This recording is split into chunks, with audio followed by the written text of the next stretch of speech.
Remember, addicts are also normal human beings who have dreams, who have visions, who have goals. So what you do after undergoing the rehabilitation process, you go back to where you were before the active addiction. Yeah. The willingness to seek help and the humility to receive it are essential in genuine growth and progress. Today, in our show, the Kubonga na Mayouth Show, we are joined by a lady and a gentleman who are graduates from Christ the Good Shepherd Rehabilitation Center. As always, I'm your host, Edna Mwombi Maina. Welcome to our YouTube channel. Thank you. Maybe we can start with you. Introduce yourself to the channel. Hi guys, I am Edith Mumbi, a recovering addict. I'm Peter Kabu, a recovering addict of alcohol. Tell us where Christ the Good Shepherd Rehabilitation Center is. It's located on your way to Madhari, next to Kwamwenja Teachers College. What was your overall experience in the rehabilitation center? I would say my experience was beyond. Actually, the rehabilitation center surpassed my expectations because I didn't. The notion, the notion that is out there about rehabs in Kenya. When I joined the rehab, it surpassed my expectation. To be honest, I expected the rehab center to be somewhere where people who are mentally ill are taken, but when I joined the place, I realized people who are there are normal people, people like us, people who have visions, and people who are doing well in life. So my experience was good. I was actually the only lady then, but the people who were there, the caregivers, the counselors, the spiritual guiders are okay. So I would say my experience was awesome. I don't know if it's the same way or how was your overall experience? In the first place, I had that mentality of rehab is only for those mentally ill. But to my understanding, I came to realize it's even for those who have addiction of different kind of addiction. There is stress, food addiction, sex addiction. So all sort of addiction, they are catering and they are working out. Yes. What are some of the coping mechanisms that you get or you learn from the rehabilitation center? First, I have to talk about spirituality.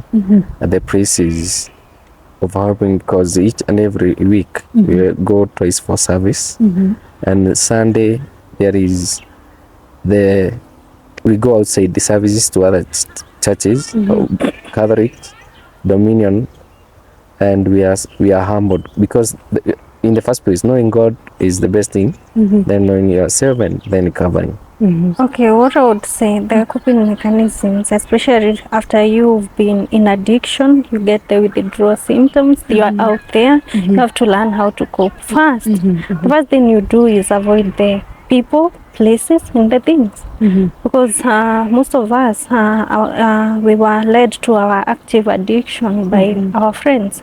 So the first thing you do after you get out of the rehab, you avoid the friends that use the friends that you are using with. The second thing you do, you avoid the places that you are likely to use in. For instance, you can't go to a bar after you come out of the rehab. You have to avoid places that are triggers. You can't go to parties. The other thing that you avoid are the things that would lead you to a relapse. Maybe there is something that happened to you, maybe an experience in life that led to your using.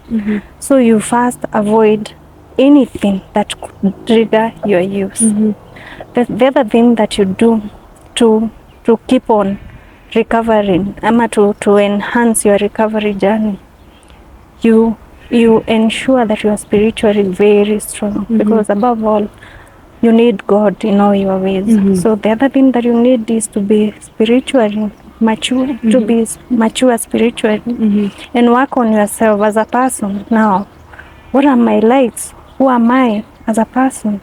Then you learn how to relate with other people. Now that I'm not an addict, maybe my coping mechanism there before, maybe when I'm angered, when I'm very happy, I would take a drink. Now you're there, you don't have to take a drink, you are not supposed to.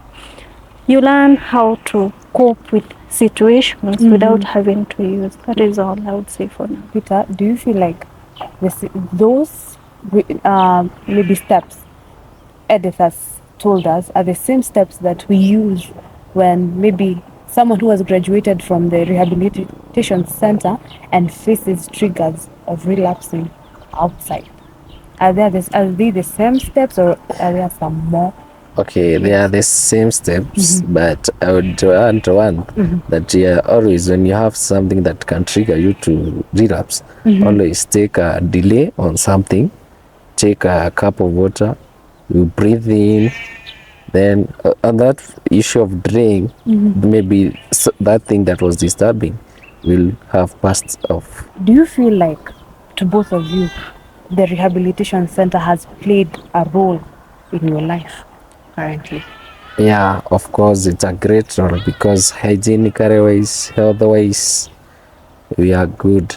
Because back in addiction, cleanliness, although it said is secondary to godliness, to us, it took some time. We were pushed by either our parents or siblings to do the cleaning. But nowadays, you do it daily service. Yeah. And to you, Edith, do you feel like it has impacted your life currently? I would say it has greatly impacted in my life, Edna, because I remember before I underwent the recovery process, the rehabilitation process, my life was unmanageable, like any other addict. Your life becomes unmanageable in all aspects. You can't manage your time, you can't manage your body, you can't manage your money. So my life was unmanageable. After undergoing the process, remember you've grown in all ways, in the normal human ways, the spiritual way, the emotional way, and as a person, the bodily way you've grown. So my life has greatly changed. I'm able to manage my time well. I'm able to manage my hygiene, my body. I'm able to relate with other people in a great way. And I'm now able to even have plans and future plans and a vision for the future. Yeah. So I would urge anyone who is in the active addiction, you don't have to go through the rehabilitation process as per se, the inpatient process, but then it is a good process. I would urge anyone who is in addiction to consider going to a rehab center. If your life has become unmanageable, if you're not able to even control your drinking or your intake of the substance, I would urge anyone to consider a rehab. People think after the rehabilitation process, you have to now come and now start rearranging your dreams again. Maybe they need to know that the dreams continue.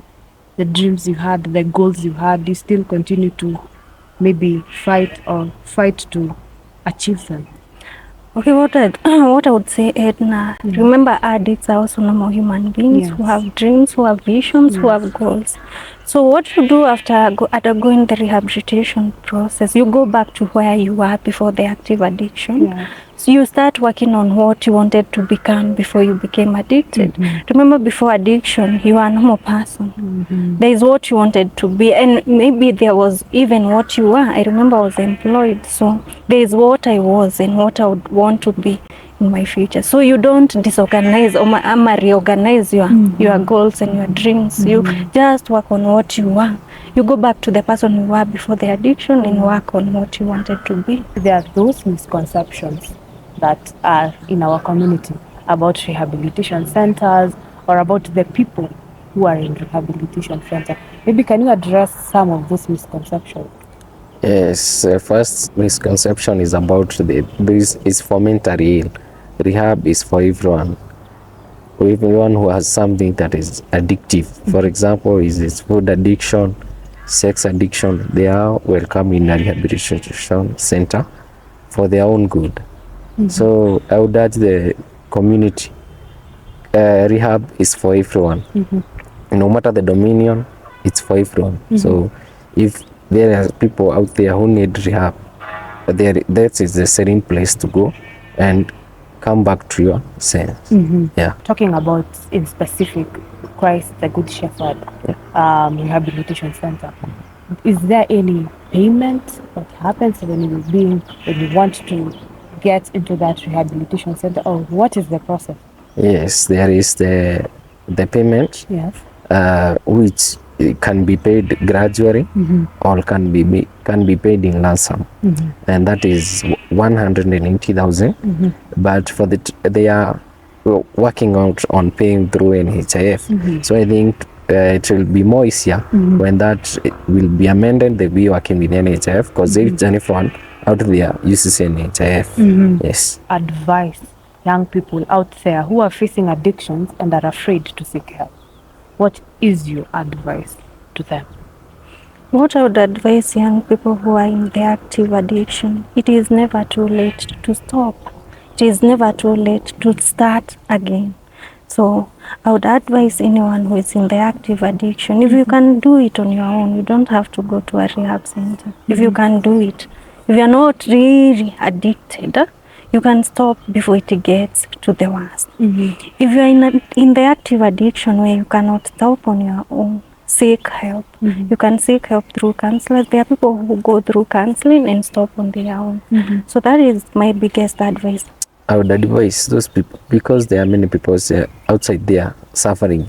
And let me tell the people out there once again, addiction is a disease. It's a family disease. It's not for that one single person who is a drunkard or using that drug. It becomes an issue to every member of that family. So I would urge them to curb the area the better. So they bring them outside there to the community, as in the rehabilitation center, and they will be good. When they are leaving the rehab, they will be people who are respectable, people who can work out on their own rather than being pushed. Always in this show, we end it with advice to the youth in general. As we all know, currently we are facing very tough economical times. And to those young people, especially the unemployed, they are really getting it rough. Yeah. Maybe advice or give hope to a young person watching us today. My piece of advice to the young people, Edna, is whatever you are going through, be it financial, be it emotional, be it spiritual, be it health-wise, maybe you are going through problems.